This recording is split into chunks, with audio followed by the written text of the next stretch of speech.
ნომერი 3. მოცემულია მსჯელობა. ავიაკომპანიის რეისებზე წინასწარი ელექტრონული რეგისტრაცია უფასოა, ხოლო უშუალოდ რეისის წინ აეროპორტში რეგისტრაცია ფასიანი. შესაბამისად, უნდა ვივარაუდოთ, რომ ამ ავიაკომპანიის მგზავრთა უმრავლესობა რეისზე ელექტრონულ რეგისტრაციას ამჯობინებს. ჩამოთვლითაგან უშუალოდ რომელ დაშვებას ეყრდნობა მოცემული მსჯელობა. მსჯელობაში ვარაუდობ, რომ მგზავრთა უმრავლესობა რეისზე ელექტრონულ რეგისტრაციას ამჯობინებს.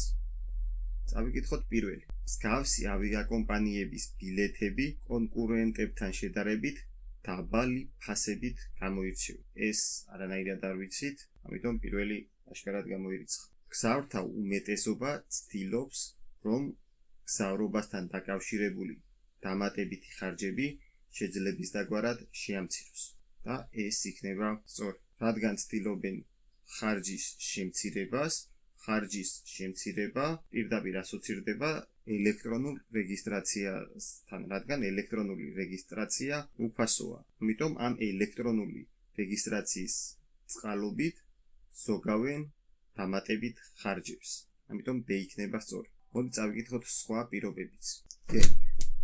ავიაკომპანიები ცდილობენ, რომ მგზავრებზე ინფორმაცია რეისის დაწყებამდე მაქსიმალურად ადრე შეაგროვონ. ეს აქ არის მიზეზი, თუ ავიაკომპანიას რატომ აქვს ელექტრონული რეგისტრაცია უფასო და არა იმის შესახებ, თუ მგზავრთა უმრავლესობა რატომ რეგისტრირდება რეისზე ელექტრონულად. ამიტომ გეპასუხი გამორიცხული. D.